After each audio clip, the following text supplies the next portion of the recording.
Europe 1, il est 7h14. Attention aux arnaques à la recommandation sur Internet. Le message de la Direction générale de la concurrence, de la consommation et de la répression des fraudes. Elle a comptabilisé plus de 44% d'avis faux ou biaisés sur plusieurs sites. Faut-il s'en méfier? C'est la question qui fâche sur Europe 1 avec vous, Jean-Philippe Ballas. Bonjour Nicolas Godefroy. Bonjour. Juriste à l'UFC Que Choisir. Alors moi en général j'aime bien consulter les avis des internautes sur un hôtel, sur un restaurant. On se dit que c'est plutôt du consommateur au consommateur. Mais quand j'entends ce résultat, je vous pose la question tout simplement, est-ce que ça veut dire que ces avis sont bidons? Alors, il peut y en avoir. C'est pas pour autant qu'il faut tous les rejeter. Puisque c'est quand même une certaine référence pour le consommateur, que ce soit d'ailleurs pour les hôtels, mais aussi pour plein de produits, pour savoir si c'est facile à utiliser et tout ça. Je dirais qu'on a certains moyens de se protéger.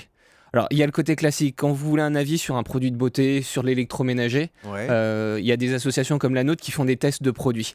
C'est tout bête, mais là, vous avez la certitude d'avoir une expertise indépendante. Après, c'est bien d'aller voir l'expérience utilisateur. C'est là où les avis consommateurs ont un intérêt, puisque ça vous permet de voir en pratique si ça peut répondre à vos besoins. Par exemple, tout bêtement, un téléviseur, est-ce que pour l'accroche au mur, est-ce que c'est facile à faire ou pas? C'est le genre de choses qui est généralement pas testé dans ces tests. Ça vous permet de choisir le téléviseur, mais pour les petits à côté, c'est bien d'avoir l'expérience utilisateur. Mais quand on regarde le détail de ces enquêtes, on s'aperçoit que parfois des entreprises demandent carrément à leurs salariés d'aller poster des commentaires sur un produit, sur un hôtel, sur un restaurant pour dire c'est super. C'est vrai ça? Ça arrive, très clairement. Je dirais que l'avantage d'Internet, c'est qu'il est difficile de cacher des avis négatifs. Ouais. On entendait quelqu'un se plaindre d'avoir été dans un hôtel recommandé Absolument. comme étant très bien. Si cette personne commence à mettre des commentaires négatifs sur Internet, ces commentaires vont rester. C'est-à-dire qu'on peut essayer de les noyer avec des avis positifs, mais un professionnel mal noté, que ce soit par exemple sur la vente sur Internet, sur un hôtel, des choses comme ça, à terme, de toute façon, ça va se voir qu'il n'est pas bien. On dit parfois qu'il y a aussi des règlements de compte, d'ailleurs, entre hôtels ou entre restaurants. Un restaurant concurrent va poster un avis négatif pour essayer de faire baisser sa clientèle. Oui, il faut pas le nier, ça doit arriver, Ouais. ça très clairement. Mais ce qu'il faut regarder, c'est la masse. Par exemple, quand vous regardez un hôtel, s'il est inscrit sur un site depuis plusieurs années et vous voyez très majoritairement des avis positifs, quelques avis négatifs, il y en a toujours, ça on peut pas les... Voilà, il y a toujours des clients mécontents, mais que globalement, sur toutes ces années, on voit que ça va dans le même sens, vous pouvez plus faire confiance que par exemple un hôtel qui serait inscrit depuis 2 mois sur un site et qui aurait son avis totalement positif. Et est-ce qu'il est vrai, malgré tout, que parfois des blogueurs ou même des sociétés se font payer pour poster des avis positifs sur Internet? Bien sûr, et c'est là la différence, je dirais, avec des associations comme la nôtre. Je fais un peu d'auto-promo, hein. Ouais. C'est que notamment quand on vous dit on teste un téléviseur ou un smartphone, vous avez certains effectivement qui reçoivent des petits cadeaux.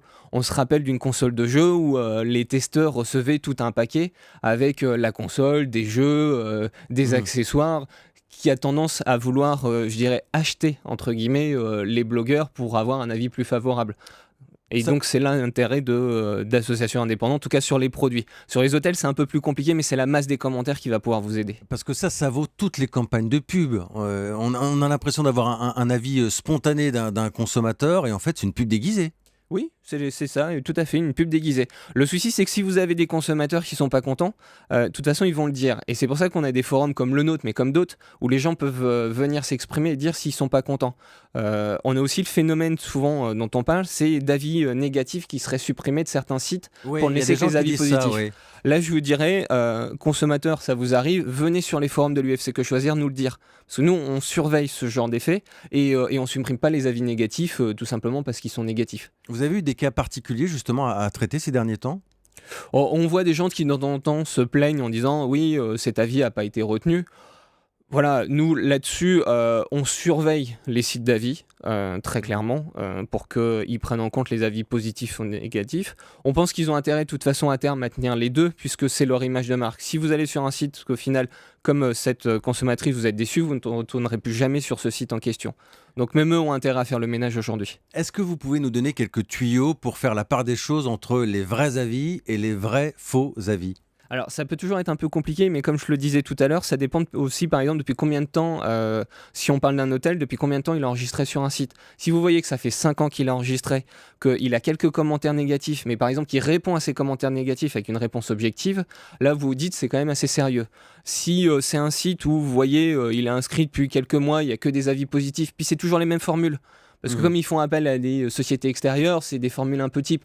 Vous regardez, vous trouvez les 20 premiers commentaires, vous voyez, c'est toujours à peu près la même chose. La chambre est impeccable, la vue est magnifique, et puis vous répétez la même phrase, vous voyez, c'est des morceaux de phrases collés les uns aux autres. C'est quoi ces sociétés extérieures dont vous parlez justement ? Alors c'est souvent des sociétés qui sont rémunérées, par exemple, qui sont situées à Madagascar, qui sont rémunérées pas très cher pour pouvoir multiplier les avis. Mais il n'y a pas une réglementation sur Internet, il n'y a pas une norme aujourd'hui pour ce genre de commentaires ? Alors déjà, vous avez la loi. C'est le simple fait de mettre des commentaires bidons est un délit. Donc peut tout à fait être poursuivi. Après, vous avez des normes qui se développent, mais les normes, le souci, c'est que c'est qui veut quand il veut. Donc ce genre de choses, je dirais, c'est le consommateur, lui, a intérêt à faire son marché sur Internet. C'est l'avantage, c'est que si vous allez sur un site, vous voyez des avis positifs, n'hésitez pas à aller voir ailleurs sur le net, notamment sur un moteur de recherche en tapant le nom de l'hôtel, par exemple, si c'est un hôtel, pour voir les commentaires qu'il en est. Parce que c'est vrai que les gros sites justement sur lesquels on voit les avis de consommateurs avancent souvent leur bonne foi en se disant on ne peut pas non plus faire le tri dans tous les avis. Oui, c'est le cas, mais je dirais que de toute façon, en tant que consommateur, vous avez intérêt à aller sur plusieurs sites.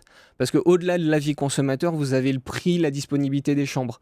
Vous pouvez très facilement comparer sur Internet, et notamment quand on parle voyage, hôtel, parce que c'est souvent ceux-là qui sont visés, ce que les consommateurs ne savent pas, c'est que par exemple, ils ont un nombre souvent de places limitées par site. Donc quand un site vous dit j'ai plus de chambre avec cet hôtel, c'est que lui en a plus, mais que ça se trouve il y en a encore dans l'hôtel.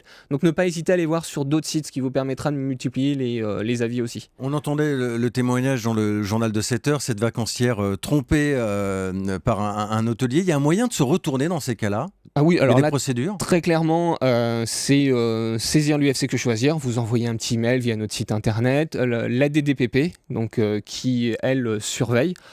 Puis si vous n'êtes pas du tout satisfait, vous partez de l'hôtel tout simplement, vous exposez aux professionnels.